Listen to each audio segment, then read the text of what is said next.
1, 2, 3, go! Kanina eh.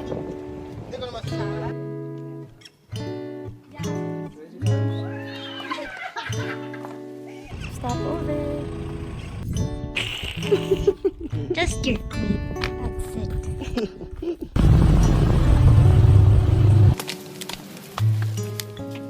Ew. Bye. Paano kumain ng cereals?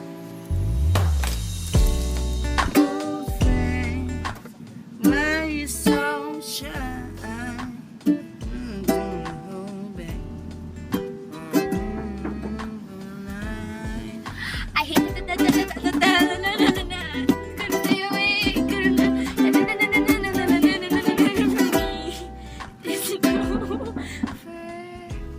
Never mind, I'll find someone like you.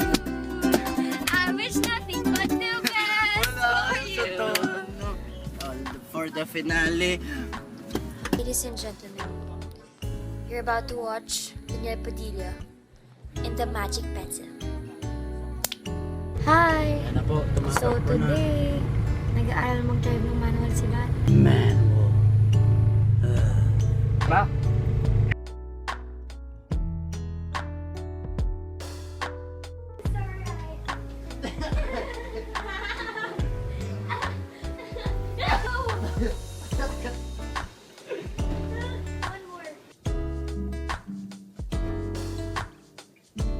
Say hi! I never said that I No, love. with feelings. I never said that I love. No, go. I never. No. Baba!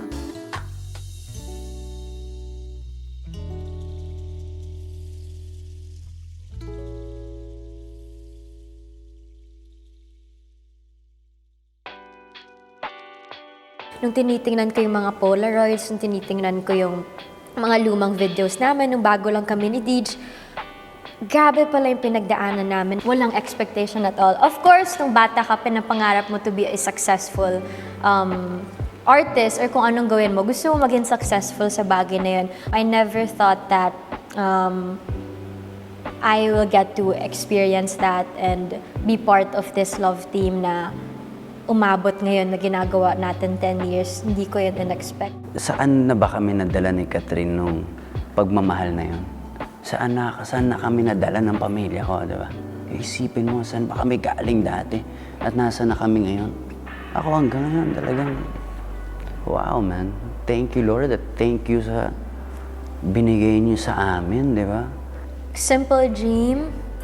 Siguro when I was a kid, yung gusto ko talaga aside sa, hindi ko naman expect na mag-artista ako paglaki. Siguro gusto kong maging makeup artist. Oo, gusto kong maging makeup artist ng bata ko. Tapos ang dami mong gustong gawin. Siyempre, gusto mong mag-flight attendant din na nakikita ko sa ate ko. And then pag may nakita ka, gusto ko rin maging ganyan. Pero sobrang unsure kung ano yung gusto kong maging. Simple happiness for me is, alam kong hindi aalis ang nanay ko. yun lang naman ang goal ko sa buhay dati. Bantayan yung mama ko at kahit saan siya pumunta kailangan kasama ako. Si Daniel nung bata, sobrang likot. Ang feeling niya talaga si Spider-Man siya. So, mahilig siyang umakyat dito, akyat doon, pero siyang pinakatahimik na naglalaro na bata. Okay, and hindi siya iyakin. Nasa crib lang yan the whole day. Pagbalik ko galing work, nandoon lang. Babalikan lang siya ng lola niya para i-check kung kamusta.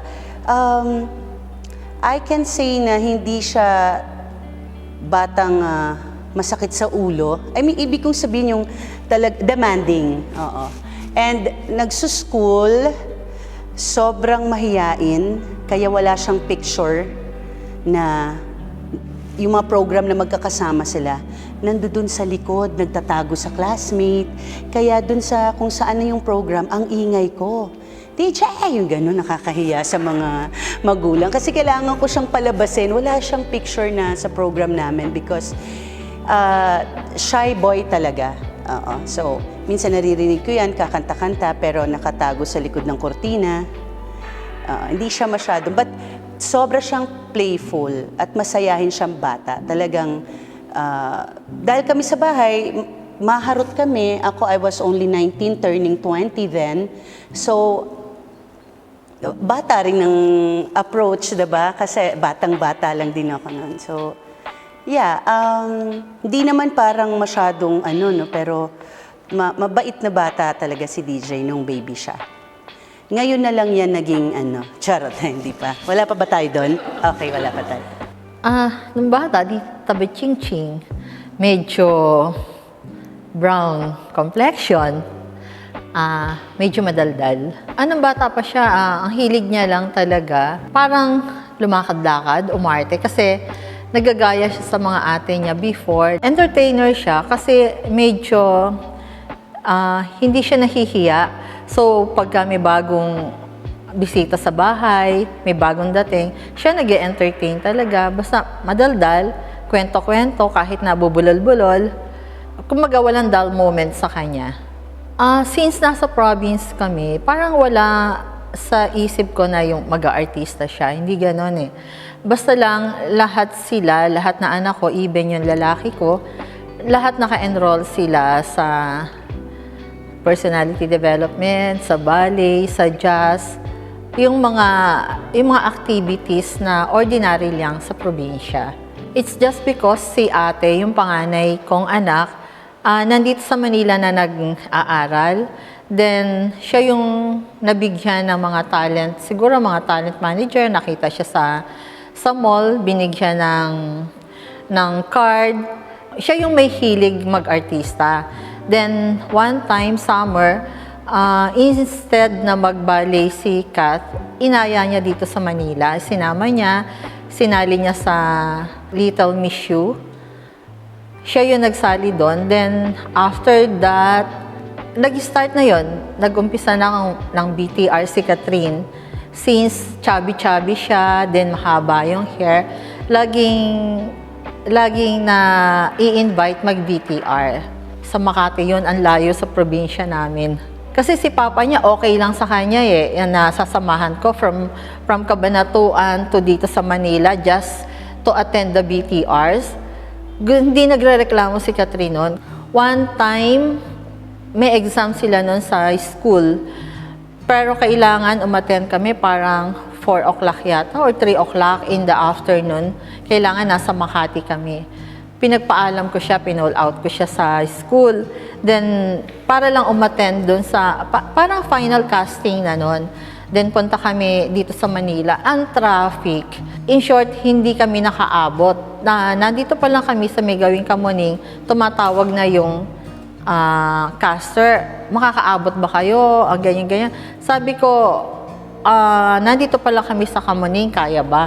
Oo daw kaya. Pero nung nasa bandang POEA na kami, biglang sinabi na ng caster, tapos na po, hindi na, wag na po. So, naano si Catherine noon, ang layo ng pinanggalingan namin, to think na habang daan, doon na lang siya nag-lunch. Pinull out ko siya from school, sa klase niya, tapos hindi kami nakaabot dahil niya ang layo nung probinsya to Makati. Yun, iyak si Catherine noon. Pero hindi pa din natapos doon dahil sabi niya, gusto niya talagang magkaroon ng commercial. Yun, dire-diretso naman na BTR. Hanggang naging ugly duckling na siya. Yung bang natatanggal na yung mga ipin niya.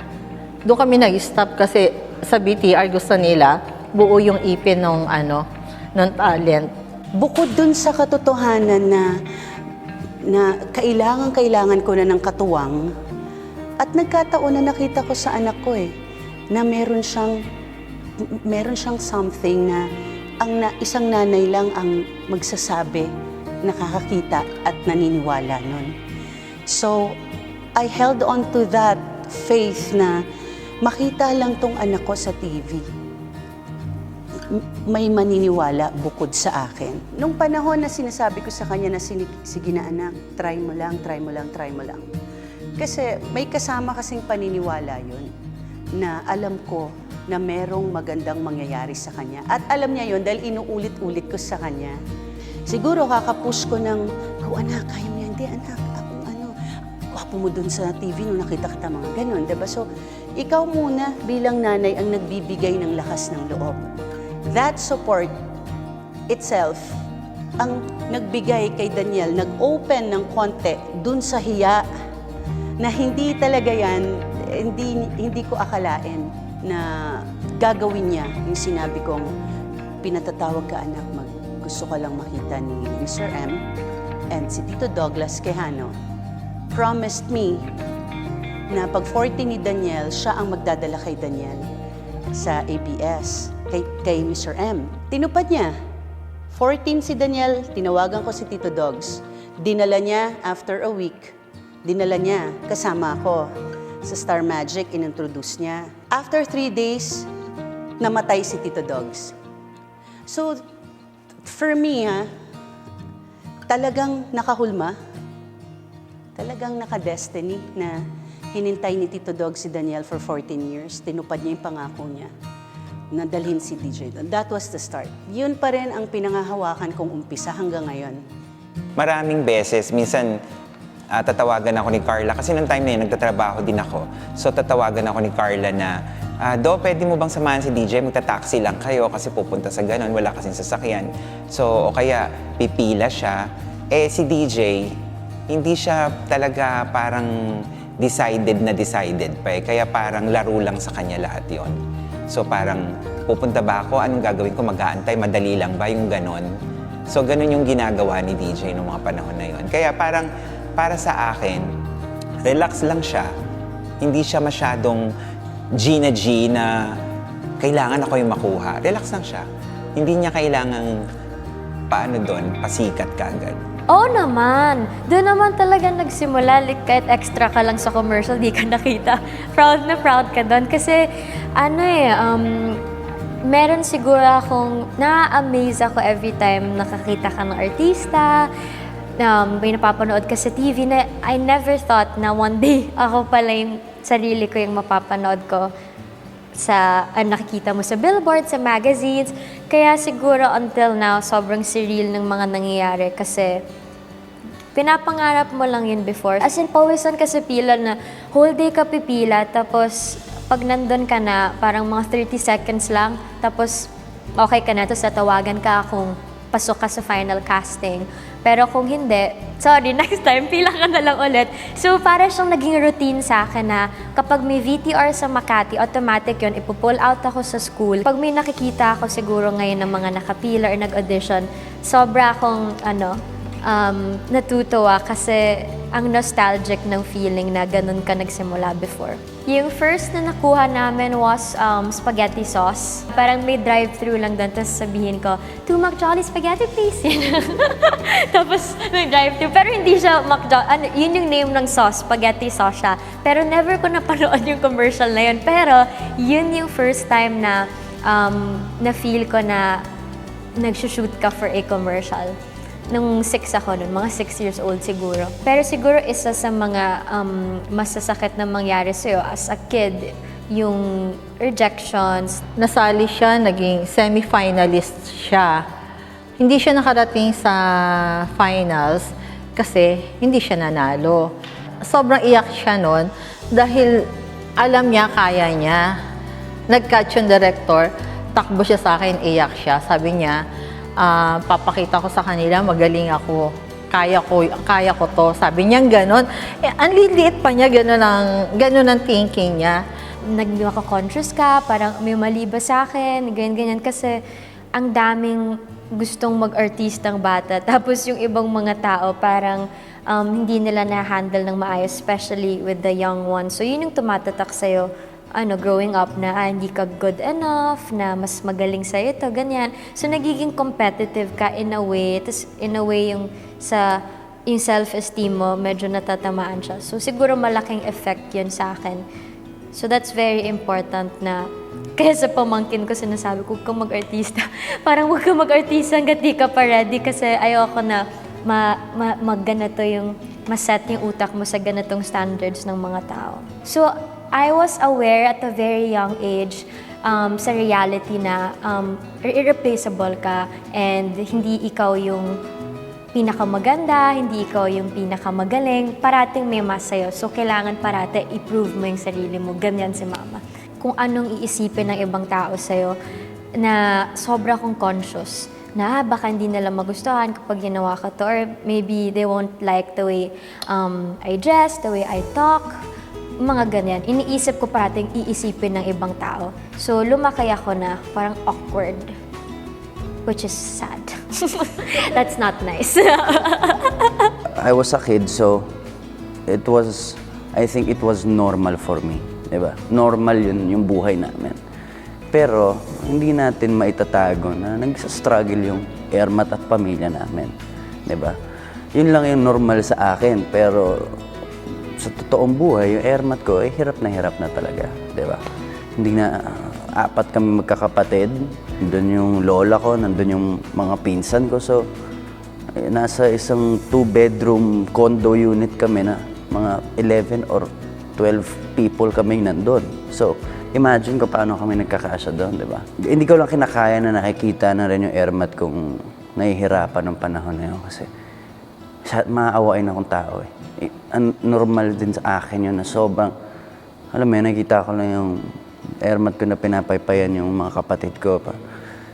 Really, nung bata ako, it breaks my heart dahil yung Ermat ko, alam ko na may mga gabi rin na nakikita akong umiiyak siya eh, di ba? Alam mo yun? Na kung isipin mo ngayon, nasa ganito na akong edad na, wow, man. Di ba? Imagine, di ba? Pero talagang hindi ko kaya. I was a very shy kid. Pag tumayo ako sa camera, nanginginig na ako, di ba? Namamasama na ako. Lalo na pag sasabihin, may script po tayo. Ako, may ganun pa. So, alam mo, nararatel na kagad ako na hindi ko kaya. Masyado akong mahiyain para gawin to. Nung pumasok na rin ako sa mga VTRs, hindi ko naman naisip na okay, para makakatulong na ako. Alam mo, hindi naman yun yung mindset kasi nga bata lang. So, sa akin lang, pag nakapasok, mas okay kasi may bayad. So parang, alam mo yun, pero hindi sa stage na makakatulong na ako. Hindi ganun. So marami akong mga VTRs na tinatakasan. Meron ako mga VTRs na pupunta ako doon, pero eventually hindi alam ng Ermat ko. Matakas ako, hindi ko siya ginagawa. Diba? Dadating lang ako doon, pero uuwi din ako. Ganun yung, kasi nga sobrang mahihain ko. Kasi nung panahon ng Gimmick 2010, sinamahan ko siya, nag-pictorial kami sa Edward de la Cuesta na studio. Noong time na yon, talagang walang damit. So, kumbaga kung ano lang yung mga existing na sinusuot ni DJ noon, yun lang yung dala-dala rin namin. Nanghiram kami ng jacket. Tapos, akala ko noon, ako bilang Becky, akala ko noon, okay lang siyang magsuot ng mga yellow, green, mga ganon. So, yun yung mga binili ko sa kanya. So, akala ko kasi pwede niyang, attracted ako dun sa color na yun. Akala ko yun yung mga gusto niya. Yung pala, hindi niya yung trip yung mga kulay na yun. So, may Supra ako na sapatos. So, for some reason, mahal yung panahon na yun eh. Parang hindi mo kaagad, kung normal ka lang na bata, hindi mo afford bumili kaagad nun. So, ako, sobrang, alam mo yun, sobrang iniingatan mo din. So, hiniram niya. So, sa kailangan kong, sige din, pinahiram ko sa kanya yung Supra na yon. Favorite ni DJ yon. Talaga nagpabili siya sa mama niya ng Supra. Galing kay Ninang Rufa. Dahil yung pamasko niya kay Ninang Rufa niya, yung pinambili niya ng Supra niya ng kulay green. Meron kaming pictorial para sa Gimmick 2010. So yun nga, wala naman akong pang pictorial, diba? Wala naman akong mga damit talaga eh. So, dito doon nagdala ng mga konting damit. Tapos sabi ko lang sa kanya, kailangan kong humiram ng sapatos niya. Kasi wala naman akong sapatos sa bahay. Isa lang sapatos ko, diba? Sapatos pa ng Ermat ko yun. Ganun kami dati. Yung mga pantalon ni Ermat, sinusuot ko yung mga sapatos na sinusuot ko dahil kasya naman sa akin. Tito Do naman, siyempre may trabaho si Tito Do, siya lang naman, diba? So nakakabili siya ng mga gusto. Talaga nire-request ko na, Tito, kailangan ko yung sapatos mo sa pictorial para yan yung uso ngayon eh. Ganun lang. Alam mo yun, para ka lang chameleon, di ba? Kunwari, di ba? Ganda yung sapatos mo, hindi naman sa'yo, di ba? Alam mo yung mga ganung style lang. Nung bata ako, hindi ko pinapakita rin yung, well, ayoko naman, basta magaling lang akong magpanggap. Bata Ang galing ako, medyo may pagka-con artist ako ng bata ako eh. So, Alam mo, for some reason, kilala ko si DJ kasi parang cool guy siya sa school. So naririnig mo, anak ni Romel Padilla, si Daniel pamangkin ni ano. So alam ko na yung name niya hanggang sa sinabi ni Julia Montes. Kasi si Julia Montes yung ka-love team niya before sa Gimmick. Parang, okay, siya pala yun. So nung nakita ko siya before growing up, first showtime yun, nagkita kami. Pero hindi kami formally na-introduce. Tapos fast forward na nag-audition sa growing up kasi last minute, nagpa-call sila ng audition. Nagpa-call sila ng audition kasi si Albi nun, yung leading man ko supposedly, nagkaroon siya ng problema during that time. So biglang nagpahanap last minute ng mga guys. So pinapunta ako doon para i-prepare. Yung tatayo ka ba, tapos titingnan kung bagay yung height niyo, kung cute kayo. Tapos isa si DJ doon. Tapos doon ko siya first na nakita up close. ayun na, magpapaalam na nga kami, di ba? To go to the other station. Pumayag naman sila at sinabi sa amin na walang problema yon, di ba? No problem. Pero pwede bang pagbigyan nyo lang kami sa isa pang VTR, di ba? One last VTR before you go, di ba? Parang, nung sinabi yon, next week yun na yung VTR. So ito na naman ako, si batang kabado na naman at hindi na naman. Dahil alam kong parating na naman yung VTR, di ba? So naiisip ko na yung script, yung acting ako na. So nag-anxiety attack na ako nito, di ba? So dumating kami doon. Tapos wini-wish ko sana walang script, walang memorize. Saka gusto ko lang yung tumayo eh, di ba? Ay, ako si DJ, ganun lang, di ba? So anyway, so awa ng Diyos, binigay yung script, di ba? So may script nga, di ba? So, ayun na, nagdi-nervous na naman ako doon. Magni-nervous breakdown lang ako kasi memorize na naman, di ba? Oh my God. Anyway, memorize ko na, sabi ko, bahala na, di ba? Bahala na to. Isa-isa na, pinapila na ako. So, isa-isa pinapasok, makikita mo, lalabas, di ba? So, palapit na ng palapit sa'yo, di ba? Pagpasok namin doon, andun sila Sir Deo at hindi ko na maalala yung Mr. M, I think, was there also. But andun yung mga bossing sa harap, diba? Nasa mesa. And nandito naman si Catherine.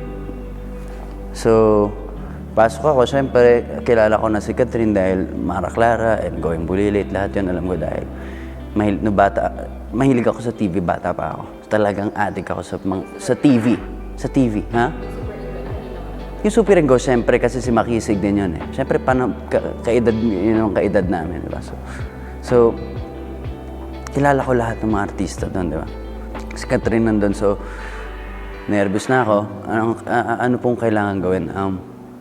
Sige, tabi lang kayo. Isa-isa papatabihin kay Catherine, ganun. So, ako yung napangatlo. Tabi. Ayan, tinginan lang kayo. Okay, tapos, okay. So, nawala yung nervous ko, sabi. Okay, walang script, walang acting. So niyabangan ko na lang yung dating ko doon. Okay. Akala ko lang, pero itsura ko doon para ako nangingisay na. Kasi di ba? Pero yun, din yung una namin pagkikita ni Catherine. Alam ko na sikat na siyang artista and I was nothing, di ba? Siyempre, di ba? Wala naman akong dito, hindi ko alam yung ginagawa ko, di ba? Siguro yung first impression ko sa kanya was, ang puti ng makeup niya. Maputi yung face niya. Yun yung napansin ko. Kasi parang si Tita Carla, pinowderan siya before pumunta doon. Or maybe si Tita daw. Tapos ang hiwala yung kulay. Sabi ko, yung nag-makeup. Hindi, pero yung napansin ko sa kanya first, very manly yung dating niya. Pero hindi siya yung tipo na nakita mo tapos magiging crush mo siya. Hindi. Parang, kasi dati nung bata ka, iba naman yung gusto mo yung mga ganitong guys. Tapos hindi talaga yun si Deej. Tapos so, hindi ako parang na love at first sight sa kanya. Tapos hindi ko rin in-expect na siya yung magiging partner ko for the next 10 years. Si Catherine was very polite, di ba? Sobrang polite lang si Catherine. Sobrang bait na welcoming, wala kang ma-feel na. Kasi syempre, yun nga sinasabi ko, sino ba naman ako doon, di ba? Galing na siya sa Mara Clara at iba pang mga shows, di ba? Nagtitaping na siya eh. Ginagawa niya na yung artistang trabaho talaga eh, di ba? Nagtitaping sila, araw-araw pukpukan.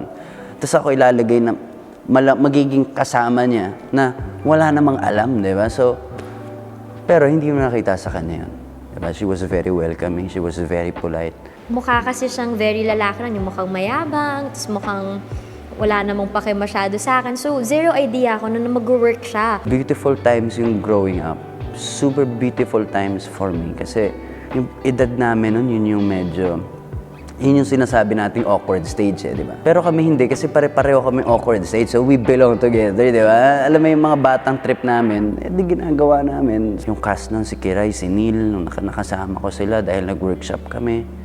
Sila EJ, si Diego doon ko sobrang naging close si Diego, si Neil. Actually, lahat naman kami and walang pressure yung show na yun. Magandang warm-up siya para sa akin na baguhan. Kasi first scene namin, lahat sila marunong umarte, di ba? Lahat sila, ako lang yung ang ginagawa ko dito, di ba? So, yung first scene, talagang kabog, pero andyan sila para alalayan ako nung time na yun. Imagine, di ba? Lahat sila, kumbaga naka-warm up na ikaw, kakarating mo lang, late ka pa. Yung ganon. So, directly, no, tuwing may taping kami ng growing up sa umaga, para lang maging komportable, I think ginagawa niya yun para sa akin talaga. Diba? Sinasama niya lang lahat pero I think para sa akin lang yan. Na tuwing umaga kailangan sabay-sabay kami magbe-breakfast at sabay-sabay kami magtutoothbrush. Yeah. Yun yung ginagawa ni Direk Lino sa amin. There was this one moment, night yung eksena. Tapos ang ka-eksena ko si Catherine tapos may dalawa pa, I think si Diego or something. Hindi ko na masyado maalala. Tapos doon na kami talaga nagkausap kaming dalawa at nagkaupo na. Nagtawanan kami ng walang ibang tao. Yung kaming dalawa lang yung nag-uusap. Kasi mahilig lang naman ako. Nakikibanat lang ako. Tapos tatawa si Catherine. Okay yun na. Diba? Alam mo yung gano'n. Pero ito yung moment na kaming dalawa lang at nagkatawanan na kami. So, doon na medyo na-break yung ice talaga namin at naging mas komportable na. Hindi din kami nag-jive. Kasi shy kami pareho. So, anong mangyayari sa amin? So, shy ako, shy siya. So, hindi kami agad nag-jive. So, siguro so may workshop yan and all, nagkakahiyaan pa kami. And then, may mga group yan na ginagawa, hindi din kami nag-uusap. Pero ng mga middle part ng growing up, doon na siguro na may isang conversation, tapos biglang, boom, pasok. Swak pala kami, parang jologs. Okay to. So, yun, naging kaibigan ko si DJ talaga. Wala akong intention or anything na maging boyfriend siya, or I guess ganun din siya sa akin. Kasi parang I found the friend, parang ganyan. No expectation. Mga last part pa na, pupunta ako taping kasi kikilig na. Yung mga last part na yun. I think it was 11 years ago. We were technically part of a private group. When we say private, kasi kami lang yung nandun. It's a BBM pa yung uso nun, BlackBerry Messenger.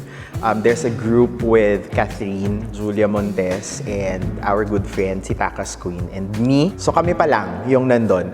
Wala pa si DJ at wala si Kuya Mark Coleta. So yun yung family namin. We call our family TF, and everybody doesn't know what does it mean, diba? Yung TF, Takas Family. Not because gusto namin ng masamang pagtakas, pero we enjoy the escape from our daily lives. Nagsabi si Kat na pwede bang ipasok si Daniel dun sa group. So kami nila Julia, bakit? Bakit may pagpasok na sa pamilya, diba? So, inaano namin si Kat, gusto mo na ba yan? Kasi during that time, meron pang isang nagpapaandar. Meron isang nagpapaandar na mas madalas naming nakakasama. Pero hindi yun pumasok dun sa BBM group. Pero si Kat requested na ipasok na natin si Daniel dyan. So, dahil si Daniel was in the group already, and then si Kuya Mark followed also. Ganyan. So, nakakalusot yung bonding moments kasi nagagamit ako at nagpagamit naman talaga ako dahilan para magkita sila, diba? Pero during the time, hindi pa talaga malinaw ano yung nararamdaman nila sa isa't isa. Si Catherine lalo, kasi kahit ginigisa namin ni Julia si Kat, na kahit anong nararamdaman mo sa kanya, wala, hindi niya alam. She was just saying na Mabait kasi yung tao, masayang kasama. So, tropa. Siyempre, binabalanse natin until such time that Kat realizes na, oo nga, I think I'm liking his company and I'm happy just being with him. Nakilala ko sila noong time ng growing up, 2011. Gitna ng growing up, kinuha na ako ni DJ. Nung ilang beses na kami ilang beses na kami nagbo-mall show. Ayun, laging bukang bibig nila sa akin ni DJ si Catherine. Sabi niya, ganda niya, ni Mara. Ginagano niya ako dati. Tapos hanggang sa yun na parang unti-unti niya sinasabi sa akin na Kuya Mark, tingin mo ba magkakaroon kami ng magandang pagkakataon ni Catherine? Nung September 7 na nag-roll na lahat talaga, na ipalabas na yung growing up.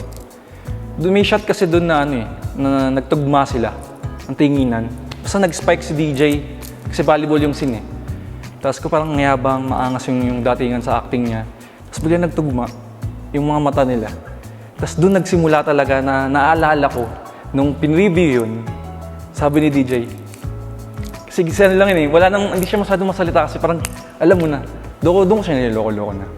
Na sabi ko nga, ba't di mo i-try? Hanggang sa, na Kuya Mark, bili ka ng flower. Kuya Mark, bili ka ng, yung doll. Kasi yung teddy bear na malaki. Basta nakagugulat lang ako, parang may selo siya sa iba na hindi naman sila. Actually, mas more na ako sa Princess and I. Yung talagang muntik ng mahimatay si DJ. Nalala ko kasi, noong mga panahon na yun, simula na ako manligaw kay Catherine, di ba? Nalaman ko, magsushoot sa Butan. Parang isang buwan, di ba? Layo ng Butan, tol, di ba? Hindi ako kasama. Sino kasama dyan? Ganun eh. Sino kasama? Sila daw nila Enrique lang. Si Enrique? Ikaw? Isang buwan? Oh my God, I'm gonna get crazy. Ganun yung dating eh. So kinilala ko, sabi ko, ano ba mangyayari dito sa show na to? I mean, sa akin, ano ba mangyayari sa akin? Ano ba mangyayari sa character ko? Sa character namin ni Catherine, di ba? Saan mapupunta yun, di ba? Eh parang, not for anything hindi naman ako yung nakikipagkompetensya, pero ayoko magpatalo. Love triangle sa tatlo kami may gusto kay Mikay. So lagi ako di ba? Sino magugustuhan ni Mikay, di ba? Sa amin tatlo. So bawat may eksena ako, talagang sa makakaya ko, binibigay ko yung todo ko. At totoo yun. Real yung binibigay ko talaga. Pag may eksena ako, dito, DJ, kunwari, nasa labas ka na, manliligaw ka sa bahay. Sige! Ganun agad, di ba? Ganun, parang gagawin ko dito, direct. Ganun agad, di ba? Excited. Tsaka, totoo. So, it was Valentine's of 2012, if I remember it right. So, syempre, alam ko na may gusto si Daniel kay Catherine at gusto niya talagang ligawan. So, syempre, isip-isip kami, ano bang magandang diskarte? Ano bang magandang plano? Dahil, of course, the producer in me and the pagiging fan ng mga teleserye, sabi ko, sandali, bakit hindi tayo mag-pull off ng isang surprise? It's a sweet surprise. So, sabi ni Daniel, ang gagawin natin? Paano? Sabi ko, tara, kasabutin natin si Takas Queen. Ang problema, paano kami makakatakas kay Tita Min? So, ngayon, tinawagan namin si Takas Queen at sinabi namin, pwede bang mahiram yung bahay? Hindi alam ni Kath na mauunang dadating si Daniel saka si Kuya Mark Coleta. The reason why is that para makapag-prepare sila ng mas maaga. So, naging successful si Takas Queen to ask Tita Min na ihatid sa kanya si Catherine. Nung wala pa si Catherine, si Daniel sobrang busy nagpapump ng lobo. As in yung literal na mga lobong maraming colors, may mga hotdog balloons. Yan, nagpapump siya talaga kasi yun yung surprise na gagawin. Tapos tumawag si Kat na nandito na ako. So, pinatago namin si Daniel sa ground floor. Sa stock room sila nagtago. Tapos we asked Kat, akyat ka muna dun sa second floor kasi ang ganda ng mga appliances doon. Ang ganda ng mga figurine. So, tingnan mo muna. Tapos parang sabi niya, anong gagawin ko doon? Kita-kita mo talaga sa mukha niya na, bakit ako mag-house tour? Diba? Akala ko ba kakain tayo? Pag akyat niya, so nag-start na si Daniel to set up. So, si Catherine, very teleserye. nanginginig siya kasi hindi niya alam anong nangyayari. Kuya Mark, what's happening? Kasi may mga petals. Sabi ko, hindi bomba yung petals, okay lang tapakan mo. Kasi talagang hindi niya matapakan yung mga petals. Parang anong nangyayari? Talagang bumababa siya. So, nagpapatugtog kami ng music. So, dahan-dahang bumababa. Parang nagsuslow mo. And then si Daniel was standing right there sa baba with the bouquet of flowers. So, that was really... Tapos after na nagluto kami ng sinigang na corned beef. And yun yung picture na kumalat. Kumalat yung picture namin na group shot. Pero for years, we never talked about it. Gagantong kadetalyado until now because tinago pa rin namin sa Tita Min ng sobrang tagal. So, end of growing up, so barkada kami ng start ng growing up hanggang middle, hanggang sa may nag-switch na ng ano. So, biglang si Deej nag-start na magparamdam or magpakita ng intentions. Nung patapos yung growing up. And then, nung Princess and I, nanliligaw pa rin siya. Pero, simulang-simula pa lang ng Princess and I, naging kami na. So, grabe yung selosan, kasi syempre may partner ako, dalawa noon, tapos bata kami. So, lahat yan sa Princess and I, dumaan din naman siya sa tamang proseso. Like, bantay sarado sa akin si Mama, pero pinapakita niya yung intentions niya in front of Mama. So, si Mama, alam lahat yung mga nangyayari na yun. So, 1 year yan naligawan. And then, yung text, punta siya sa bahay. As in, pupunta sa bahay, tapos doon kami sa sala, hanggang si Mama nandyan nakabantay. Ganong level ng pagka si Mama sinasabi niya cool siya, hindi, stricto siya sa totoo. Akala lang niya yan cool siya, pero stricto siya talaga. Kasi nga, lumaki kami sa probinsya. Parang akala lang namin after growing up, yun na, tapos na. Tapos next project, iba naman yung i-prepare and all. Siguro nung pag nag-mall shows kami, tapos may kita mo na ang daming tao, dun nagsisink in sa'yo slowly na, wow, meron pala, ganito pala feeling na na may mga fans ka. Kasi sa Mara Clara, meron naman, pero iba yung pagtanggap siguro sa amin ni DJ dito sa growing up. Sobrang warm. Tapos yung mga nanonood, ka-age namin ng mga bata, so ang dami nilang energy. So slowly after growing up, hanggang sa Princess and I, dun mo napapansin na parang padami nanonood ng shows. Ang dami nag-ask na punta kayo sa mall na to. So, ikaw naman, yes ka ng yes. So, kakatuwa kasi hindi ko siya ginawa mag-isa. Parang may partner ako na-experience namin yung mga bagay na to together. Like yung mga first out of the country, yung first na mga may event na magulat kami pagpasok namin sa stadium, sobrang daming tao. Lahat yung feeling na yun na hanggang ngayon na-amaze kami na, oh my God, kaya pala yun? Na pwede pala yun na ganito kadami magmahal sa'yo. Kaya sobrang overwhelming siya up until now. Hindi, meron kasing, merong, cute competition sa amin, di ba? May show sa kabila, nakasabay namin, tapos pareho din, mga bata din sila, mga bata. Bakbakan sila. Nakakatawa, di ba? Nakakatawa pagbalikan mo kasi yun yung, baby days pa ng Twitter noon, di ba? Nagkakaroon ka pa lang ng Twitter sa BBM. Ako si Boy Twitter, di ba? Ako mahilig ako dati mag-Twitter. Ang hilig kong sagutin yung mga tao, yung mga fans. Yun lang yung trip ko, pare. Mga Twitter party. Diyos ko, ako hari ng Twitter party dati, no? Kahit balikan mo yung Twitter ko ngayon, tignan mo kung gaano karami kinausap ko dyan. Talagang wild. Kaya rin siguro ngayon nalilo na ako kasi sumobra ako dati. Nakakonekta sila dun sa ginagawa ko. Alam mo yun? At nakita nila yun.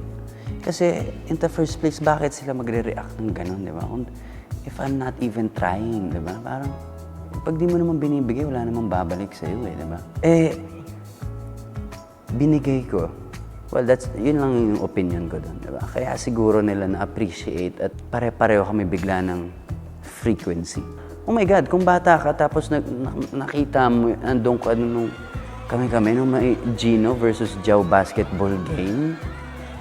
Oh my God, magugulat ka parang wow. Diba? The show was phenomenal pala. Princess and I was phenomenal at lahat ng mga batang nandun ngayon, kasing edad na rin na, alam nila yun, diba? So, yeah, it's just beautiful na maging parte ng ganon. Kasama ko sila dun sa duelo na yun, di ba? Kasama ko yung mga fans doon, di ba? At in the end, out of nowhere, naging hari bigla si Gino, di ba?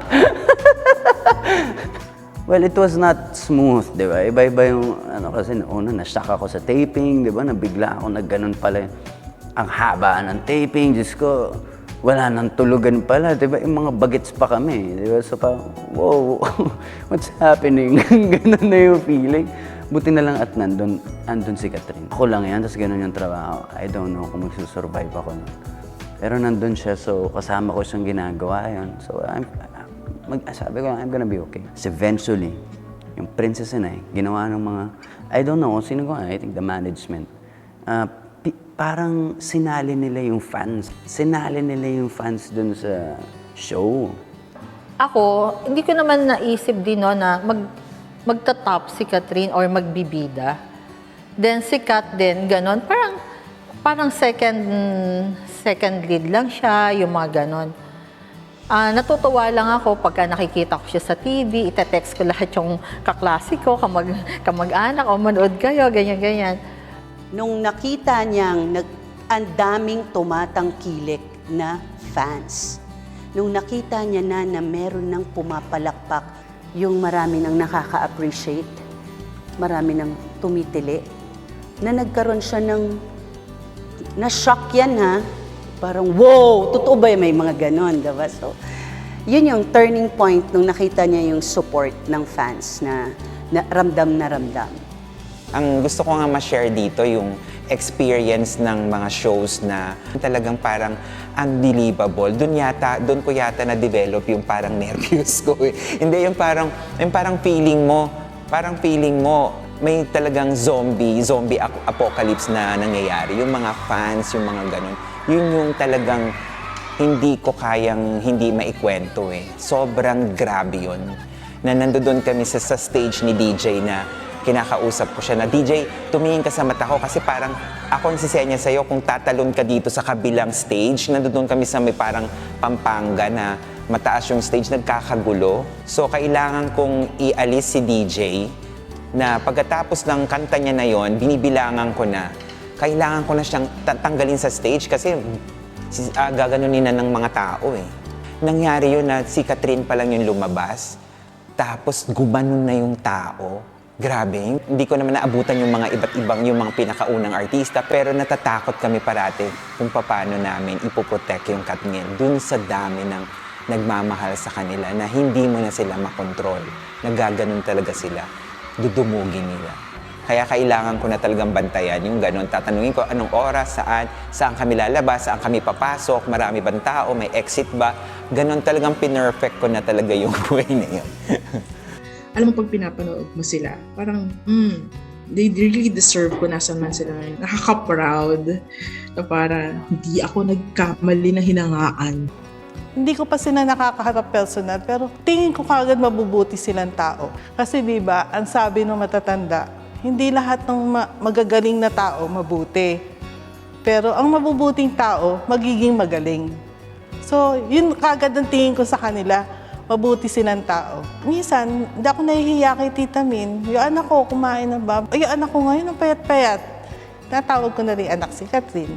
Nagpa-picture kami, yung nagpicture sa amin yung anak ko. Sabi ko doon sa anak kong lalaki, si DJ na ko, bunso ko. Ganun. Kaya gusto ng mga anak ko na masaya ako. Kasi alam mo, parang Katniel nagpapahaba sa akin, sa buhay ko. Napapasaya nila ako. Lahat ng concert nila, lahat ng out of town nila, basta nagjujuwet sila, talon ako ng talon, tuwan-tuwa ako. Chichay was the daughter I never had. And my mental model of a daughter, nakita ko kay Chichay. So, when Got to Believe ended, nagkaroon ako ng parang depression because I was crying. Hindi ako makatulog, hindi ko na nakikita si Chichay. And at that time, I believe that she was an underdog. In an industry where the mestizas reign, I thought she was an underdog, Catherine. And my mother instinct told me, I should be there to protect. So feeling ko talaga, daughter ko na si Catherine, ano? Yun, sobrang laking part nila ng college life ko. As in, sa halip na nakikinig ako sa professor, naalala ko pa yung klase na yon. It's taxation class. Sa halip na nakikinig ako sa professor, I was actually tweeting about Princess and I will never forget that day. Kasi nakabukas yung libro ko, pero I was tweeting all the time. Kasi alam ko parang finale episode ata yun or something. Since syempre OFW ka, more or less, nandyan yung homesickness. Kasi malayo ka sa family mo, and then iba yung culture, iba yung mga kasama mo. Pero Katniel helped me to cope up.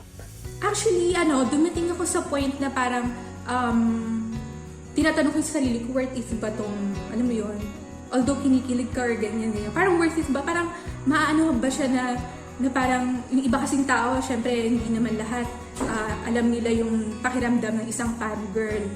May mga tao na syempre i-judge ko or like that. Pero dumating ako sa point na I asked myself kung worth it ba? And then, alam mo yon, yung parang down na down ka na. Tapos isang post lang nila ng picture, parang wala na, na-erase na. Parang yung question mo sa sarili mo kung nandun ka ba kung bakit ka na sa sitwasyon na yun, mawawala. Ganon yung effect niya. And, my God, ganon yung effect ng Katniel sa fans. As in, alam mo, may mga events na, alam mo yung sobrang ang layo na nila. Sobrang layo nila sa stage, pero makikita mo yung love nila sa Katniel. Yung parang doon mo marirealize, minsan ako nakakalapit ako nakaka-attend ako ng mga events ng pero nahi-question ko yung sarili ko. Pero may mga ibang fans na parang, grabe, kahit hindi nila ganun, kumbaga yung, hindi sila nakakapunta ng events, grabe yung love nila. Ganon katindi yung pagmamahal ng Katniels na nakakatuwa din. Before parang medyo may din ako, parang meron din akong slight depression, parang ganon. Dahil nga lumaki ako, wala yung mother ko, so parang may dinadala ako noon pa simula nung bata ako na hindi ako lumaki na may pamilya talaga. So nung nag-start ako sa Katniel, tapos nakilala ko yung mga friends na Katniel fans din, parang sila talaga yung mga taong nakakaintindi sa akin kasi may same kami na may mga same kami na sentiments and naiintindihan talaga nila ako. So dahil sa kanila, parang alam mo yan, nawala lahat. Parang ang sinasabi ko na parang naging saving grace si Kat and DJ kasi simula nung naging fan nila ako, talagang parang binago nila yung buhay ko. Yung nakalimutan ko yung mga dinadala ko noon kasi pag nanonood lang ako sa kanila, nakikita ko sila parang nawawala lahat ng stress ko, ng problema ko, parang lahat puro saya lang. May nahal ko sila kasi sila yung nag-save sa akin. Nagkaroon ako ng Bell's palsy. So nag-numb yung isang side ng mukha ko. Tapos tuwing titingin lang ako sa phone ko, makikita ko yung mga post nila, yung mapanood ko yung Princess and I, Got to Believe, ganon. Parang yung hindi mo na pinoblema yung itsura mo. Naalala ko yung mga events na napupuntahan ko, yung mall show, mga album tour nila, yung naglalatag kami ng tarpaulin, doon kami natutulog sa may labas ng mall. Yung halos samahan na namin yung mga guard doon na Jumuti para lang makasama doon sa 50 na person na makaka-album, ma-meet and greet sila. Ayun. Tapos sa mga shooting din, grabe din kasi yung feeling na yung makikita mo sila, makakausap mo sila. Yung iba yung, grabe yung pagmamahal ko talaga sa kanila. Sobra. Yung sinusukli din nila sa amin, ibang-iba din. Talagang na-appreciate nila lahat ng effort namin, ganon. Hindi rin naman kasi normal yung ganon eh. Diba? Hindi naman normal yung ganito na merong mga taong humahanga sa'yo. Grabe yung suporta, hindi lang sa pagiging artista mo, kung emotional support, di ba? Lahat ito gagawin nila for you, unconditionally. Kasi parang for the past 10 years, hindi naman siya sa amin nag-sync in ni DJ na ito sobrang sikat nyo ito kayo yung pinakasikat na love team. Never. Kasi never namin yun pinafeel sa isa't isa. And never yun pinafeel ng mga tao around us. So minsan, nakakalimutan namin na, oh my God, ito na pala yung impact na nagagawa natin. Kasi for the past 10 years, we were busy reaching or achieving the goals that you want to achieve. And syempre, isa yun dito na sometimes sobrang busy mo na gusto mo yung goal na yun ma-achieve. Di mo alam na, okay, slowly, step by step, nararating mo pala yung goal. Di ba yung opposites attract? Ganon eh. Kasi sobrang si DJ experience a fun life. Alam mo yon, na-experience ng bumarkada, na-experience niya yung naglalaro sa labas. Si Catherine naman sobrang sheltered, 'di ba? Parang nag-artista ng bata pa lang siya, so hindi talaga siya nakakapag-explore, hindi nakakapaglaro. Nababalanse eh, kasi na-enjoy ni Catherine yung mga bagay na hindi niya naranasan before, while si DJ naman, nakukuha niya kay Catherine yung pagiging seryoso sa life, yung pagiging goal-oriented, 'di ba? Yung pagiging sobrang into the family, pero they complement each other. Probably that's the right term. May mga bagay kasi si DJ na parang hindi niya sinasabi pa sa lahat. Tapos magugulat ka lang ginagawa niya. Ganun yung kamahal si Catherine. Si DJ, pag nakita niyo talaga yan sa camera, ganito yan. Yan, tol, yan. Pero pag sila, bali, tangi. Ayun. Tapos parang hindi siya si DJ. Hindi siya parang si Daniel po din nakita talaga sa front cam. Sa iba siya. Sobrang parang nagiging bata, sobrang sweet nilang dalawa. Talagang lalanggamin. Parang tinadaanan sila ng panahon, pero nabigyan ng pagkakataon na hindi inaasahan. Yan. Tulad nung tumuwi kasi ako ng Cavite noon, tumawag si DJ sa akin. Sabi niya, "Uy, Mark, tinawag ako babe." Ayun, tinawag ako babe ni Catherine. Sabi niya, "Oh, edi kayo na." Hindi ko pa alam. Sabi niya, ganun kasi yung, di ba ganun reaction lagi yung DJ? Well, it's not always gonna work. Luckily, para sa amin ni Catherine, gumana siya. And maybe we're doing something right ni Catherine. After a year, nung nabuo na yung friendship, tapos mas nakilala ko na si DJ, nakilala ko na yung mga kaibigan niya, yan sila Sed, sila Katsumi, yung Parking 5 nun. Yun na, after a year, I said yes nung May 25, 2012. 9 years kami ngayon. So 10 years love team, 9 years as real boyfriend-girlfriend. Hindi siya madali, sa totoo. Sinasabi ko nga kay DJ, I think tinanong ko yun sa isang vlog, sabi ko, if you had the choice, gusto mo ba na nag-meet tayo a little later than siguro mga 20s na kasi ang dami mong di na-experience, ang aga mo na-commit sa isang relationship. And then nagulat ako sa sagot niya kasi sabi niya, Wala naman ako na-miss eh dahil bago pa rin maging tayo, ako, nagawa ko na rin naman lahat, diba? Lakwatserong bata naman ako. And wala naman, kahit tayong dalawa naman, nagawa ko pa rin yung mga gusto ko. So, tignan mo lahat ng ginawa natin noon. Kung nasa na rin tayo ngayon, diba? Yan ang importante, hindi ako nakaparty dahil tayo. Ano yun? Isang araw na kasiyahan lang yun. Pero hindi siya naging madali sa amin because bata ka, tapos syempre, ang dami yung mga quarrels, ang dami yung ganyan. Pero yung pinakamasarap na feeling doon, syempre, pag okay kayo na lahat ng success, lahat ng failures ng isa't isa, merang may kadamay ka na nafe-feel yun. Kasi hindi lang naman kami love team. Boyfriend mo din siya, girlfriend mo din siya. Wala, napagalitan ko sila nung una ko sila nakasama eh. Oo, nung nakita ko sila, una, I know they were young, no? So, umaandar yung pagkananay ko. So, nung nakita ko sila, tapos parang story conference. And then everybody was there. Silang dalawa magkatabi. Nagsasalita ako. Nagkikwentuhan sila. Naku, pinaglayo ko. Sabi ko, layo, maghiwalay kayo. Yes, StoryCon yan. Tapos kami ni DJ, para kaming kambal to kuno na hindi mo mapaghiwalay. So, nung si Derek Cathy, first time na minit kami, magkadikit kami ni DJ, sabi niya, maghiwalay kayong dalawa. Kasi feeling niya, hindi kami nakikinig. Parang ako, nahihiya lang naman ako sa kanya. Tapos parang, andyan si DJ, parang sa kanya ako kumukuha ng lakas ng loob. Hindi ko alam, nina-nervous din pala itong si DJ. So kami, si Direk Cathy, parang dami mong naririnig sa kanya na magaling na director, pero medyo strict. Huwag kayong mag-usap habang nagsasalita ako. So alam ko ang impression agad nila sa akin, ngek. Ako naman, it was my way of saying, hey, you don't play. you don't play with me, no? When you're in front of me, you don't play around. And as much as may kasabihang first impressions last, not this one, no? Daniel is talagang mukhang mayabang. Napakayabang, Diyos ko Lord. Pero, napakabait, no? Yung yabang niya, ganun lang talaga siya. Mukha lang siyang mayabang, pero hindi mayabang si Daniel Padilla. Yun lang talagang unang dating sa'yo. Ang angas, lagi naka-shades, laging, alam mo yun?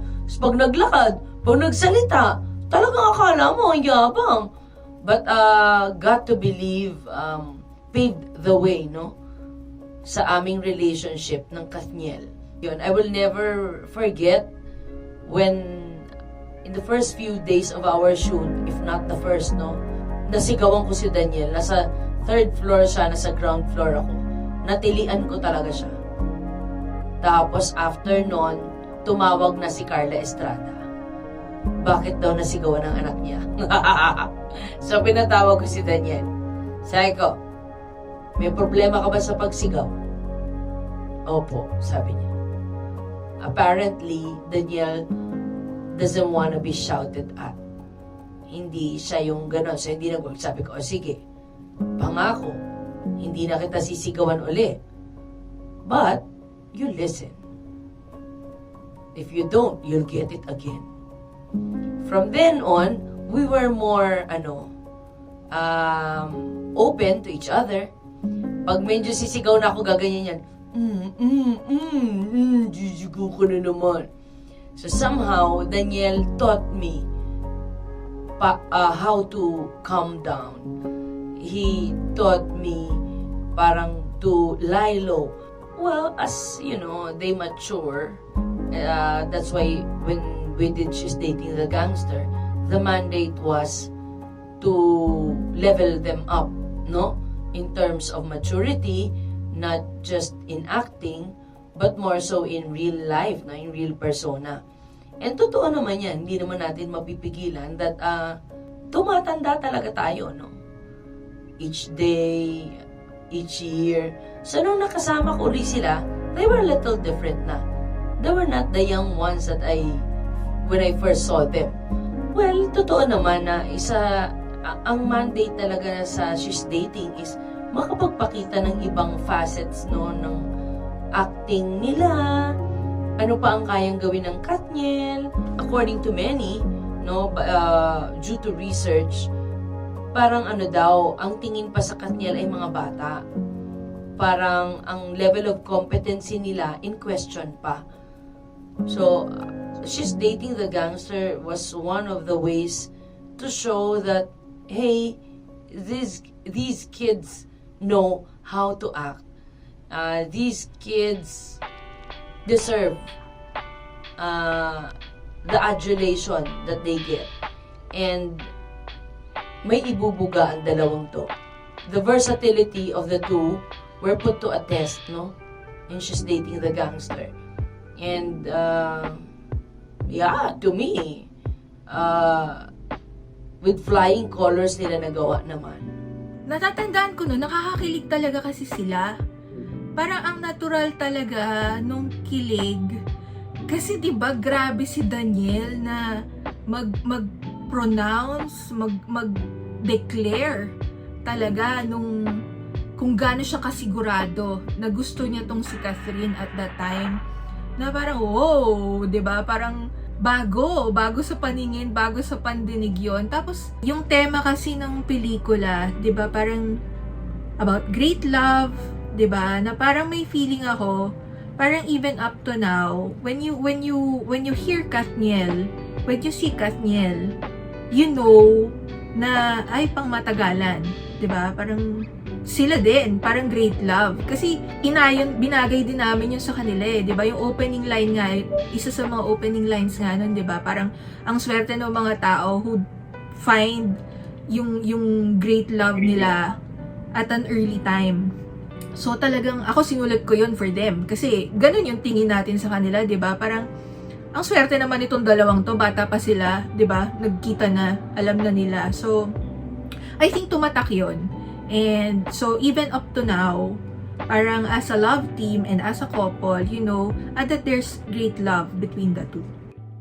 Ako naman doon sa pag shoot natin, well, nung unang shoot talaga yung eksena ng gangster, tawa-tawa, hindi pala tawa-tawa. Basta kwentuhan na kami. Kasi talagang Daniel yung gangster, grabe. Tapos, yun nga, hindi pa mapatulid Catherine, yung mga ganun, ang dami kasi talaga sa gangster. Pero siguro pinaka natuwa ko in terms of remember our first day during gangster. So parang ako, hindi lang sila mga bata ewan ko, from afar nakita ko talaga how Catherine is love niya yung craft niya. So alam ko malayo pa yung puntahan niya. Pati si DJ lalo, kasi diba ang iba yung character niya to. In fairness talaga dun sa dalawa, yung sinasabi ni Carmen na charisma, para sila talagang complementary to each other. Yung tipong iba yung glow ni Catherine, iba yung glow ni Daniel individually, pero pag nagsama talaga sila sa screen, to be fair, sabog talaga. So, after that, hindi na sila yung tipong, okay, love you. Catherine, Daniel na talaga din sila talaga. So may mga pros and cons siya. Siguro mahirap kapag nag-aaway kayo, pero pagdating nyo sa camera or sa mall show, bawal malaman ng tao yung na may problema kayo, or bawal nila ma-feel na kailangan pakiligin nyo sila kahit na nagkakasamaan kayo ng loob. Yun. Tapos siguro isa sa cons, hindi yung private life nyo, parang hindi kayo makakaalis agad kasi ang daming mata sa inyo na parang konting mali lang, alam mo yun, hindi kayo parang regular couple na hindi papansinin yung mga iniintay na lang na magkamali kayo ng tao. Pero yung good thing doon is we grew together sa lahat ng mga ginagawa, sa lahat ng mga projects, parang iba yung feeling kapag may kasama ka. And mas secure yung feeling ko because DJ was there. And parang doble yung saya kapag kayong dalawa. Siguro pinili namin na investan yung isa't isa, and best decision ever. It's really worth it kasi hindi ako magiging ganito if not for DJ, and sana ganun din ako sa kanya kasi nagtulungan kaming dalawa. Hindi lang siya basta love team. Partnership talaga. And malaking part si DJ sa journey ko na yun kasi siya yung nagpa-feel sa akin parati na you are enough, and di ka kailangan mag-conscious sa mga ganyang bagay. And aside from my mom, of course, automatic naman yung pamilya kasama sa growth. Si DJ is really a big part of my personal growth.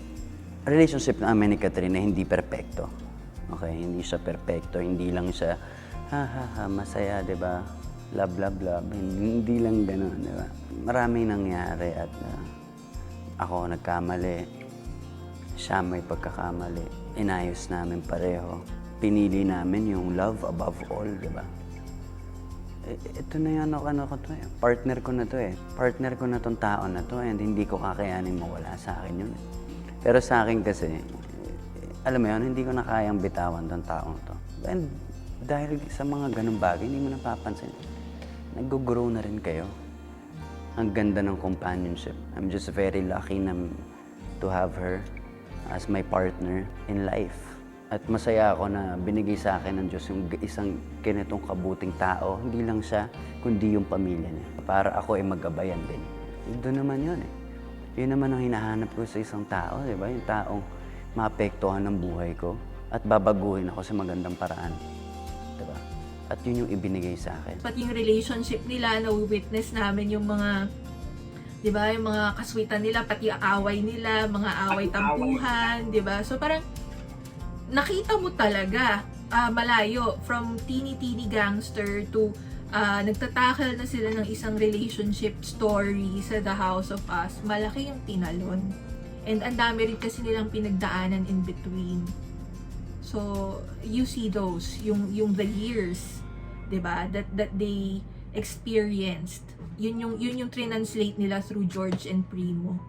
Malaki ang natulong ng lahat ng pinagdaanan nila sa personal, sa trabaho, sa career nila in doing The House of Us. Kasi may lalim na pinaghuhugutan, may pain, maraming pains, maraming ibang joys, hindi na lang talaga kilig, 'di ba?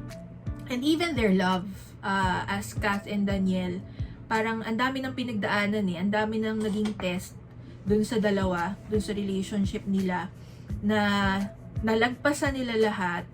And so, when they did The House of Us, merong bit-bit na ganon si George at si Primo din, 'di ba? Kasi yung kwento rin about a long-term couple So, nadala nila yon, believable, naging credible. Ramdam yung maturity when we did the movie. Like, siguro nakilala namin sila from bata sila hanggang sa ginawa yung House of Us. Pero talaga kami din yung nagsasabi, matanda. Parang, ang tanda na nila, no? May ganong realization. Kasi, feel ko nagtatranscend siya hindi lang sa itsura nila at that time, pero how they think. Pag magtatanong kay Dagat Cathy kung paano i-shoot to, pati yung kung paano nila i-deliver nga.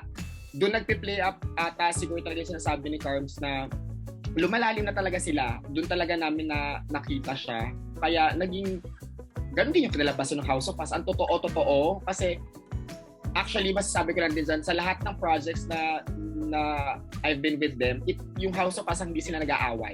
On a personal, na as a couple before, ang dami talaga nila may mga di ba, yung alam nyo namin yung normal na tampuhan, ganyan, what not. Sa House of Us, sobra silang gel talaga. As in, parang talaga sila. Naiintindihan na nila kung ano topak na isa't isa, naiintindihan na nila pag ikakalma muna yung isa sa na wag muna lalapitan, yung ganun. Sobrang up to that level, alam mong lumalim yung relationship ng dalawa kasi ganun na nila intindido yung isa't isa. So yun. I think yun ang sakit, no? When you become too close to someone, you tend to become more sensitive. Nakita ko ang pagbabago ni Daniel, lalo na ni Daniel. Kasi si Catherine, medyo later ko nakita. In the next movie na ginawa namin, doon ko nakita ang maturity ni Catherine or pagbabago ni Catherine. Si Daniel dito, sa The House of Us, dito ko nakita, may nagbago. May nagbago kay Actol. You see, Daniel and Catherine are like my children. Si Catherine, ang tingin ko talaga sa kanya, anak-anakan ko. Si Daniel, nung una, oo. Pero, nag-transition siya from an anak-anakan to a friend. In fact, ang description ko kay Daniel, si Daniel ang taong ipaglalaban ka ng patayan hanggang dulo. And I really regarded him as a friend. I try to understand them all the time. Kasi, unless I do, I will never be able to help them. Catherine has always put her trust naman sa akin. Ramdam na ramdam ko yun. Ganon din naman si Daniel. Based sa mga narinig ko, they have seen that they were ripe enough, no, to be called actors. They were ripe for more daring roles. Madami up. But, somewhere along the way, there were, conflicts. Wala namang relasyon ang naging smooth sailing from beginning to 10 years, no? But, ang happy ako kasi, nalampasan nila. Sa bawat dagok naman ng buhay, ang pinakamahalaga, yung paglampas mo, yung pagbangon mo doon. Congratulations, Kathniel, kasi nalagpasan nyo yung mga hurdles ng buhay. After a long time, isa siyang pelikula na ginawa na hindi ako kasama niya, which is her last film. Na dapat para sa amin, pero I chose not to do it because I had to rest. Kailangan ko nang ipahinga yung sarili ko dahil hindi ko na kailangan kong, may mga bagay ka din kailangan mong hanapin sa sarili mo. So, pinili ko munang magpahinga.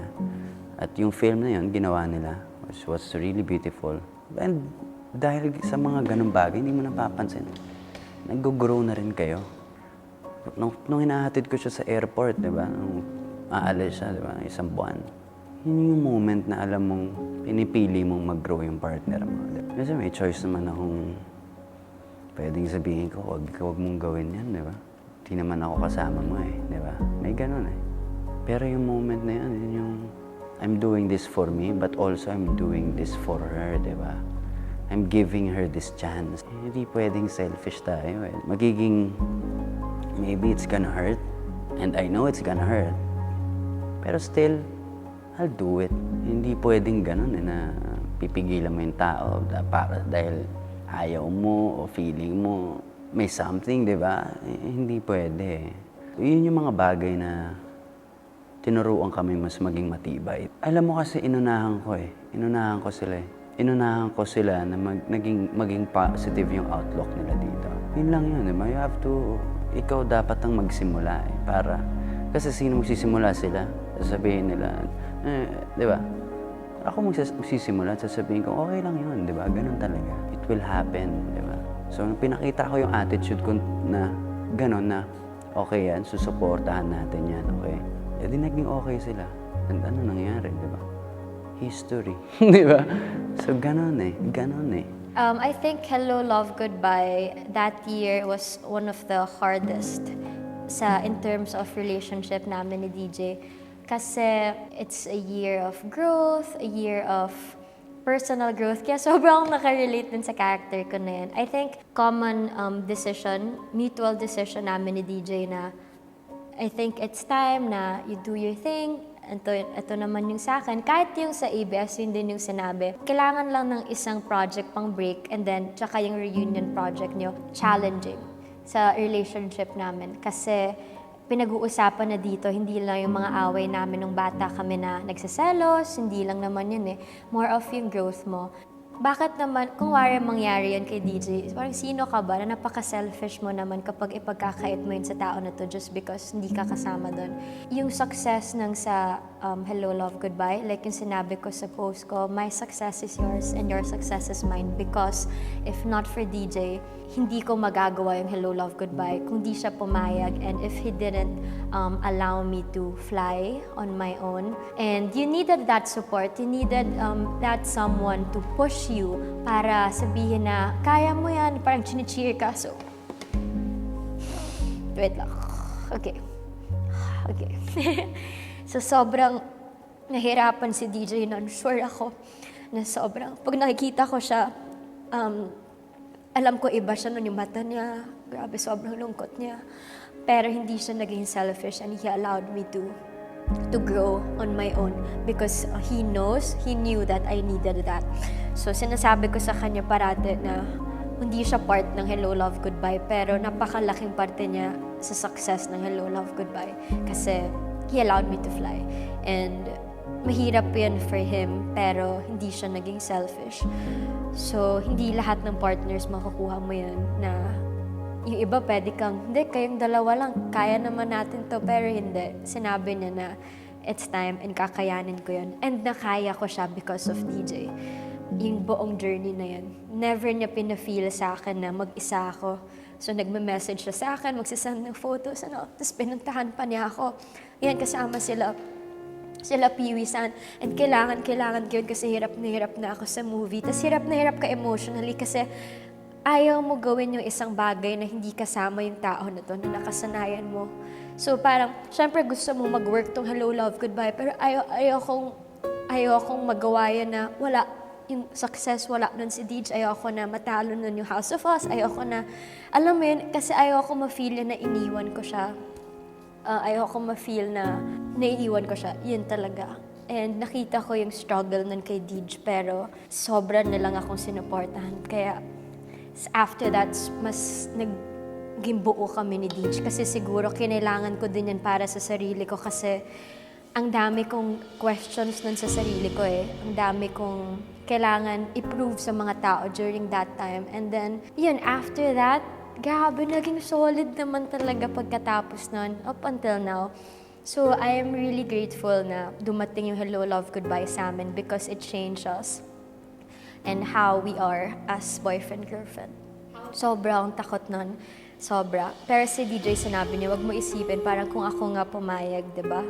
Parang maintindihan nila yan. And true enough, yung mga fans, alam ko sila din nahirapan, pero full support silang lahat. Na doon ko napatunayan na, oh my God, nag-grow na din tong mga fans na to sa amin. Na dati sila sobrang, dapat cast na lang ganyan hanggang sa dumating tong Hello, Love, Goodbye. And then, sinuportahan nila ako with or without DJ. And ganun din si DJ sa project na individually. So, para magkaroon ka na ganun ka-understanding na fans, ibang level na yun. Grabe na yung na-build mong trust sa fandom na to, na trabaho lang to, hindi magsusuffer yung relationship namin ni DJ, may Kathniel pa rin, bigay nyo lang sa akin yung project na to and sinuportahan nila kami 100%. Dahil wala na, parang hindi kasi sila tumitingin na fan lang. Tiningnan kanila na pamilya. Totoo niyan, mahal na mahal ng Kathniel ang Kathniels. Gusto kong sagutin, hindi lang tayo fan dito. Pamilya tayo dito. Isang buong pamilya. Kasi nakikita nila na ang Kathniel may conviction. Nakita mo ang Kathniel, hindi sila yung parang, eto gawin nyo, eto na susunod. May sarili silang conviction. Masaya, nakaka-proud, saka you feel blessed kasi part ka ng journey ng Kathniel at saka nung family din, ng fandom. Marami pa rin ang naniniwala at nagmamahal sa Kathniel despite dun sa mga challenges na na-encounter during dun sa 10 years. So nakaka-happy kasi nandito pa rin kami and walang iwanan sa barko. So parang parang ang dating kasi niya, kapag binitawan mo yung KN, parang binitawan mo na rin yung pamilya mo. Hindi lang sila yung basta artista na a-acting sila and that's all. Kasi yun yung trabaho nila. Sila yung parang may pakialam sila sa paligid nila. Yun yung nakikita ng fans din na parang na-a-apply ng fans na ay okay ganito, so mag-organize tayo ng mga ganyang events. Kasi hindi lang naman para sa Kathniel yon, kundi para sa community natin or sa bansa like that. Habang tinitingnan ko yung mga pictures, habang tinitingnan ko yung mga nangyari the past 10 years, makikita mo yung growth hindi lang ng Kathniel but ng fandom. Growth in the sense na first lumaki siya in terms of number, because I have talked to fans who became fans because of the House of Us. I've talked to fans who became fans during Barcelona. So, lumaki siya in terms of number, and then lumaki din siya in terms of the maturity level ng fans. Kung ano yung mangyari sa kanila, sa pamilya ko, ganun, parang ko rin, gusto ko kaligayahan nila, gusto ko masaya sila. Bait kasi nila. Ilang beses ko na sila nakita. Ang lambing-lambing, ang sweet-sweet. At saka talagang yung kinikilala ka nila, ganon. Makikita mo yung love, kaya pinagmamalaki ko yung sa mga anak ko. Alam nyo, bait-bait ng dalawa. Kinikwento ko, niyayakap ako, ganyan. Tuwa-tuwa naman sila. And since the beginning I created this Kadreamers Indonesia, I wanted to make this fans club not just a fans club that only worship artists without a purpose. I want to make this group have more benefit for many people. I want to spread happiness like what Kathniel did. Recently lang, dahil sa COVID and dahil yung pagputok nung sa Taal yon, yung Taal and yung typhoon, doon nagsimula na parang yung Kathniel share the love. And hindi ako makapaniwala actually na kaya ng Kathniels na mag-raise ng almost 2 million pesos. And hindi naman siya for Kathniel talaga na yung for event or for block screening, kundi para yung pera na yun kasi mapupunta sa ibang tao. So parang doon ko nakita na wow, kaya ng ibang fans na gumastos din ng maglabas ng pera, hindi para mapunta sa Kathniel, kundi para mapunta sa ibang tao. And yun din yung happiness na hindi na lang tungkol sa Kathniel. Naturuan kami ng Kathniel kung paano tumulong sa ibang kapwa and kung paano makahanap ng purpose sa buhay. Nakita ko kasi yung struggle, magkasama kami na pumupunta dito sa Manila. Magkasama kami nagpupuyat, lahat magkasama kami. Ang dami kasi namin pinagdaanan. Sabi niya, kung kaya nila, kaya ko din. Sabi ko, okay yan. Then kami ng papa niya, ng mga ate niya, talagang nandyan lang kami sa likod niya, sinusuportahan namin kung ano yung gusto niya. Ay nako, ang dami talaga. Lahat, kala lang ng iba, basta binigay lang sa amin yan. Yun na yun, hindi pinaghirapan talaga namin yan. Ang kasama lang namin yung nasa taas. Yun lang lagi ang guide namin, yung laging nandyan siya sa amin tabi. Hindi naman, wala akong pagkukunan ng salita pag tinatanong ako kung gaano ako ka-proud. Siguro, given na yung proud na proud ka bilang nanay, diba? For a time, ang tagal ko nang nag-artista.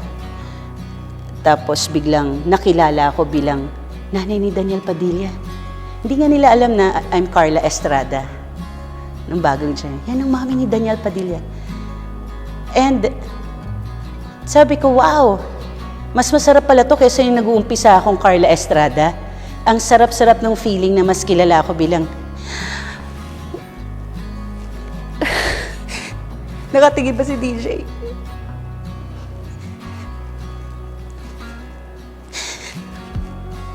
Sarap-sarap ng feeling na naririnig ko noon na, wow. Yan pala yung nanay ni Daniel Padilla. So, yun yung proud na feeling na hindi ko nasukat. Hindi nasukat ng salapi. Hindi nasukat ng kaligayahan. Wala ako ma-explain, but that was the sweetest thing, yeah, as a mother na maririnig na gano'n. Nakakatuwa kasi sila na rin mismo yung army mo eh, di ba? Na mismo minsan, kaibigan mo, alokin mong gawin, hindi nila gagawin eh. Sadly, but it's true. Well, let's respect their time, di ba? Baka minsan, busy na rin yung mga tao. Pero kunyari may maisip akong isang advocacy or something na gusto ko to. Pare, andyan automatic yung fan base, di ba? Nandyan sila, backup. At unti-unti nakikita mo na hindi na nga ikaw yung nag-i-initiate, sila na, and akala mo ikaw yung nang i-inspire. Pero masasaka dahil ako na yung nai-inspire sa kanila. Minsan ako na yung nahihiya na, oh my God, ang galing nyo, iba na yung effect na binibigay nyo. Hindi lang tayo Katniel na love team. Hindi na yun. There's something deeper na makaka-apekto hindi lang sa amin ni Catherine, kundi sa bansa natin. Ayun yung wild sa Katniel, di ba? Grab. Well, for me, it's a beautiful thing. Ang galing na yan. Ang galing advocacies nila, di ba? Sila, alam nila ang dapat nilang gawin. Dahil kami, all for nature kami, di ba? Nature, animals, at gano'n na rin sila ngayon, di ba? Nauuna, they plant trees, they adopt animals na kailangan ng pinupuntahan nila yung mga shelters. So it's very inspiring. Ako, sobra ako na-inspire sa kanila. At minsan, pag nakikita ko yun, alam kong kulang pa yung binibigay ko. Di ba? Marami pa kaming gagawin ng mga project kasama itong mga tao na to na labas sa showbiz, di ba? Mas epekto hindi lang para sa amin, kundi para sa atin, di ba? Yun ang goal ng Katniel, di ba? Just be yourself, be humble, genuinely love the people na mahal ka. Alagaan mo yan. Take care of your time dahil yan yung hindi natin mabibili ang oras. Cannot buy time. Kahit gaano pa tayo kayaman, we cannot buy time. Huwag na huwag mong kalimutan, diba? Kung saan ka nang galing. Yun. Huwag na huwag mong kakalimutan yan. So, May 30 to, 2013. 1 year na kami ni DJ dito. First... Macau yan. Macau. First out of the country. Yeah. Natin, no? Ako rin. Oo, first out of the country mo kasama nito, Tita Don. Mama, probably nasa top 3 favorites ko sa na kami lang ni DJ. Ito yung first time na nag-amanpulo kami together. Ganda ng Ganda picture. ng shot ko na yan. Isang obra. This naman from debut. My debut. May band-aid yan kasi, tinatago ko pati yung band-aid. Yan, may blood pa you see. Tanong mo, anong band-aid yan? Yun atang nasugat ka sa basketball. I'm not sure if I'm right, pero definitely this is your band-aid. And then this, yan, medyo updated na yung mga to. Ito yung one of the rare moments na nag-bar kami. And then this, yung Valentine's Day. Sa Manila House. Yeah, sa Manila House yung date namin. And of course, kung meron nagpatibay ng relationship namin, that is... Pizza. And? Food. Pizza and ramen. And ramen. Tingnan nyo. Pare, pakitaan mo to. Basic order ko sa Ichiran every time. Yeah. Every day. Happy place, happy food. It's the best. Mali pala. Doon ko pinakita kanina. Dito pala. Ito. Ganun. pangarap mo yun, pero hindi mo in-expect na ganyan. So, sabi ko nga, oh my God, nag-i-emo na tuloy ako on cue. Hindi, kasi sabi ko kay Deej, sobrang nostalgic nang na-feel ko nung tumitingin ako ng pictures. Nagpo-post ako sa story ko nun kasi hindi namin napansin na 10 years na yon. So, nung tinitingnan ko yung mga Polaroids, nung tinitingnan ko yung mga lumang videos namin, nung bago lang kami ni Deej, grabe pala yung pinagdaanan namin na this fandom na sinasabi namin, we'd like to call it like our family. Kasi itong mga fans na to, they're more than just fans. Ito yung mga taong naniwala at nagbigay ng oras sa'yo. Tumanda sila kasama kami. And parang, bakit? Bakit mo yun gagawin sa isang taong hindi mo kakilala? Na parang yung sukli lang na nabibigay namin sa kanila is mag-hi ka, or diba, kunwari pupunta sila sa taping, magpipicture sila, yun na. Pero hindi mo alam yung pinagdadaanan ng mga fans na to show their love and support. And grabe, wala, itong Kathniels, yung fans namin ni Deej, ito yung fans na wala kang nanghihilingin pa. Sila na yung bahala sa'yo. So, grabe siguro yung pride ko kapag sinabi yung Kathniel kasi alam ko na it's more than just a fandom. It's a family. It's this relationship na nabuild namin sa mga tao na to, na yung ibang fans nakagraduate, yung ibang fans may pamilya na pero nandyan pa rin. Nakaka-proud kung paano sila and they made history. So, every time na like ito, nasabi ko sa'yo, kinakabahan ako sa interview na to kasi hindi ko alam to put into words how thankful and grateful we are sa binigay nilang oras sa amin. Sobrang pagmamahal. So, minsan di namin alam kung paano kasi susuklian yun. Na feeling mo kulang yung ginagawa mo. Pero, wala. Hindi, sila yung fans na hindi ka nila i-control. May mga ganun kasi fans na hinahayaan nila kaming mag-grow at magkamali. So that's the best part. Na nakikita nila kami as tao, hindi yung artista.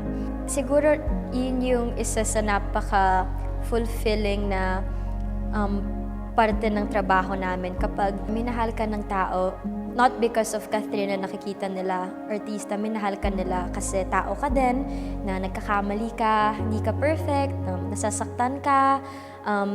Minsan may mga iba-ibang side tong tao na to, pero nakaka-proud kasi tinanggap nila ako buo. Your imperfections, lahat ng mga magaganda at pangit sa'yo, minahal ka nila dahil ganun ka. Huwag mong gawin yung isang bagay if you're not gonna give it 100%. Kasi wala hindi mag-work yun. So in order for this thing to work, give it your 100 or even 200%, tapos makuha mo yung bunga nun after. Well, walang eksaktong formula para masabi sa mga tao na, okay, you do this, and then sure kami na maglalast kayo for the next 10 years.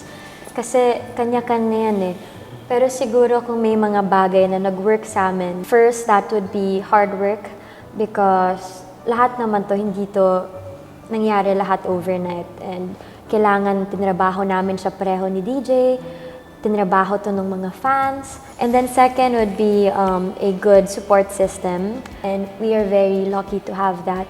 When I say support system, that's your family, your friends, yung mga mentors namin dito sa industry, yung mga katrabaho namin na naging kaibigan na namin. And of course, lastly, to make a love team work, you need loyal supporters. Kaya naman naman ginagawa tong documentary na to kasi ito yung way namin para mag-give back sa kanila kasi for 10 years, nako, grabe din yung pinagdaanan nila and walang Kathniel kung walang Kathniels.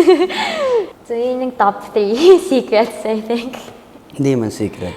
Yung sa atin yun. Yung sa atin, yung sa amin. Yung sa amin yun. Nag-work sa amin. Yes. If there's one thing that we want to be remembered for, maybe it's the fandom or the family that made the impossible possible. At yun yung proud na proud ako kasi itong yung relationship namin ni Deej, hindi lang to sa amin, relationship to ng buong fandom. At yung mga bagay na hindi namin in-expect na magagawa namin, sila yung gumawa nun. So kami, ginawa lang namin yung trabaho namin and then all the work sila na yung trumabaho nun. Yeah, ako gusto kong maging marka is ang Kathniel is not just a fandom of a love team. A Kathniel is a group of people who wants to make a difference, an impact, diba? Out of the industry, diba? Impact sa sa ating mga tao, hindi lang sa mga artista o hindi lang sa entertainment world, kung hindi may impact sa pagbabago. Alam mo yun? Change. And it's very inspiring. So, yun lang. Yun lang yung gusto kong iwan namin. Lahat, hindi namin ni Catherine, kundi ng Katniel. Katniel for me is caring, exceptional, Passionate. royalty, Humility. professional, genuine, heartwarming, Inspirational. Blessings. love, Indestructible. influential, Phenomenal. Balance. Ineffable.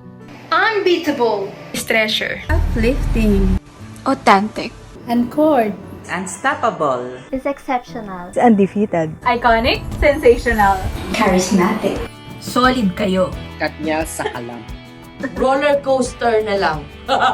Real. Pamilya. Happiness. True love. Magic. Inspiration. Unbreakable. A light that never goes out.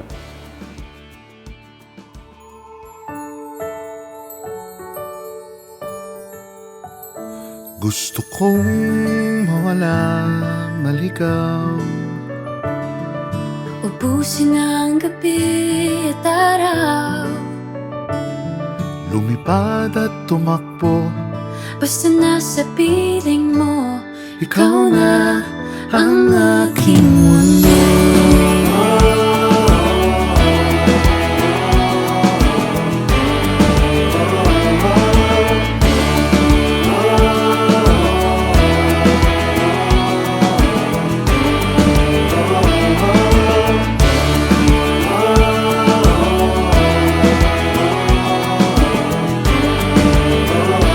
basta hawak ko ikaw, handang mawala at maligaw. Sa sarili nating mundo. Ikaw ang Aking mundo.